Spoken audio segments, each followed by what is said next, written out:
Assalamualaikum warahmatullahi wabarakatuh.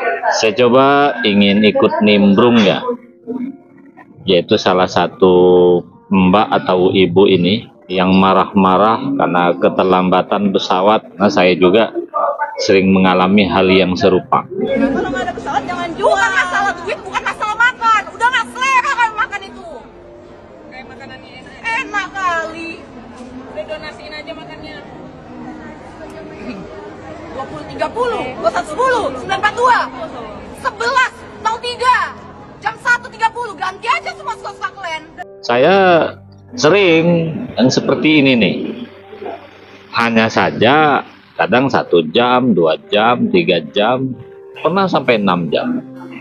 Bahkan pernah ribut dulu dari Jakarta menuju Batam. Saya ingat betul, rombongan waktu itu 11 orang.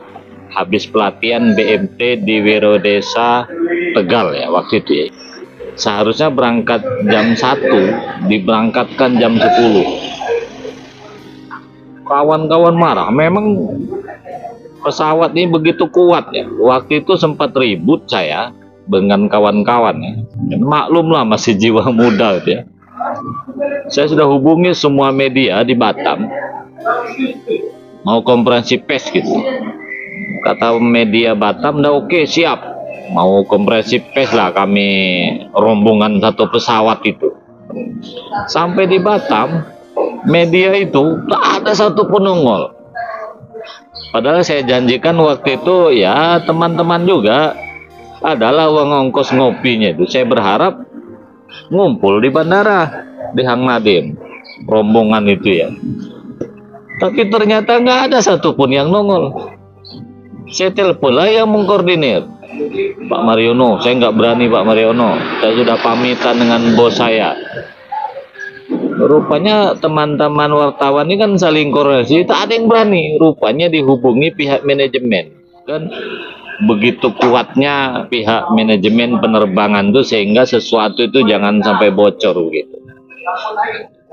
Itu dulu waktu jiwa saya masih panas-panasnya ya. Tapi kalau sekarang ya di delay-delay itu akhirnya sudahlah, apa boleh buat. Ternyata pesawat ini kalau terlambat 30 sampai 60 menit berarti 1 jam. Berarti mulai dari 30 menit ya. Kita dikasih air minum. Tapi kalau keterlambatannya itu mencapai 61 menit sampai 120 menit berarti 2 jam. Itu kita dikasih air mineral dan snack, roti biasanya. Dan saya sering ini karena saya sering delay juga. Nah, kalau terlambatnya 180 menit 3 jam, kita dikasih air putih, snack dan nasi sekotak biasanya. Tapi kalau terlambatnya 240 menit, kita dikembalikan duit 300.000, boleh refund. Refund itu artinya mengundurkan diri. Nah, ini ada plus minusnya sebenarnya. Saya 2 kali gara-gara di delay ini untung juga. Karena waktu itu saya ingat betul mau kegiatan diklat di Padang, Sumatera Barat. Jadi ketika di delay itu dapat 300.000, ongkos diganti. Nanti kan diganti oleh kantor itu kan. Nah, itu baru untung. Kenapa? Karena pihak penyelenggara diklat tidak mempermasalahkan keterlambatan itu ketika bukan kegiatan kantor, tapi kaitannya kegiatan pribadi. Gitu ya. Contoh, sama-sama ke Jakarta, pesawat yang sama juga. Kawan ini transit rupanya, tapi pesawatnya beda. Karena pesawat pada jam yang dituju itu tidak sama dengan yang dari Batam. Nah, dia beli tiket dari Batam jam 2. Sampai ke Jakarta harusnya jam 4 paling lambat. Dia membeli pesawat jurusan Kendari itu jam 6, jam 18. Dari Batam berangkat jam 17. Coba bayangkan, ke pesawat ke timur itu mahal. Jangan salah, artinya apa? Yang seperti ini perlu diatasi. Misalnya perlu dibuat peraturan Menteri Perhubungan yang disepakati oleh manajemen pesawat. Kalau terlambat seperti itu mestinya diganti. Tidak harus ganti duit. Tiket hangus itu dia bertanggung jawab. Misalnya pesawat yang sama tuh apa besok kok diterbangkan atau bagaimana, nggak usah bayar lagi. Karena saya melihat begini, ini contoh saja ya. Kalau kita karena kebetulan di Batam ya, dari Batam mau ke Tanjung Pinang misalnya. Saya kan sering naik Baruna. Ketinggalan Baruna nih, kan tiket beli PP.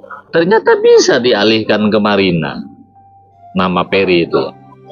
Ya jadi ya kan pihak penerbangan kan tidak rugi juga menurut saya. Perlu dialihkan ke pesawat lain, bagaimana? Harus ada pertanggungjawaban. Saya kira sesama penerbangan ini kan konco ya, bersahabat. Contohlah ada kerjasama pesawat Lion dengan Citylink. Kalau terlambat hari ini gara-gara Lion yang bermasalah, lah Citylink besok berangkat. Yang penting ada masalah kan. Begitu juga sebaliknya. Menurut saya ini perlu dibicarakan di tingkat pemerintah. Saya berharap penumpang, kalau memang pesawat itu di-delay berulang-ulang, jangan pula lah marah-marah berlebihan yang menyebabkan kita emosi. Walaupun itu juga sering saya lakukan dulu ya. Maklumlah masih jiwa muda. Kalau sudah tua begini saya kira pikiran tuh beda. Ya kalau memang kita duitnya banyak, belilah tiket ya macam Garuda atau Citylink. Saya melihatnya kalau Garuda dengan Citylink itu jarang lah di-delay ya. Sehingga jarang sekali di-delay. Dan itu ya cuman persoalannya kan harganya tinggi. Yang kedua, kalau ingin beli pesawat lain ya harus sabar lah. Gimana lagi? Kan kita tahu salah satu penerbangan Indonesia ini asik delay aja. Ada yang menyebutnya salah satu penerbangan disebut Raja Delay. Nah, kan kita tahu apa pesawatnya, tak perlulah saya sebut. Kita harus sabar. Ya mungkin pesawatnya bermasalah, harus diservis dulu. Memang kadang-kadang ya pihak manajemen ini juga tertutup. Saya kalau antara Batam Natuna, Batam Anambas itu delay itu, kalau kami ini nggak kaget lagi. Pertama karena cuaca. Saya pernah dari Batam pergi ke Natuna ya, pesawat tuh muter di atas, balik lagi dia karena cuaca. Biasa aja di delay kalau kami di kepulauan tuh ya, dan nggak kaget gitu. Tetapi ada juga memang cuaca bagus, kok di delay juga. Saya kan kaget juga, ada apa nih? Kebetulan saya kan punya teman yang kerja di servis pesawat di Batam, di Hang Nadim itu kan ada servis besar pesawat ya. Saya tanya, oh pesawat itu Pak ada kerusakan teknis di mesin. Kan kalau pihak manajemen penerbangan tuh kan kalau kita tanya ini kenapa di delay, ada misalnya ada masalah teknis gitu ya. Nah masalah teknis itu kan berarti hal yang krusial. Tak mungkin pihak manajemen pesawat tuh menyebut pesawat rusak. Nggak usah ribut-ribut. Saya khawatir juga nanti kalau dia dipaksakan pesawat tuh kan jatuh kan lebih repot lagi kan. Jadi menurut saya sudahlah kalau misalnya terlambat zikir aja lah, berdoa zikir mungkin wallahu a'lamu ma la ta'lamun. Allah lebih tahu daripada yang tidak kita ketahui. Coba bayangkan kalau keterlambatan pesawat tuh kita paksakan. Jadi kesimpulannya pertama ya pihak manajemen penerbangan harus ada solusi ketika orang yang transit itu bagaimana supaya tidak membayar lagi. Kedua juga kita kepada pihak penumpang juga kalau terlambat tuh ya tak usah terlalu berlebihan sakit hati, marah, mana tahu ya, pesawat tuh betul-betul rusak. Tapi kalau dipaksakan juga berangkat kan kecelakaan bagaimana? Gitu ya, mudah-mudahan manajemen pesawat ke depan bisa diperbaiki, ekonomi kita juga meningkat, membeli tiket ya carilah pesawat yang jarang di-delay, kira-kira seperti itu. Cuman kan harganya tinggi masalah. Saya kira itu ya, mudah-mudahan ada manfaatnya. Wassalamualaikum warahmatullahi wabarakatuh.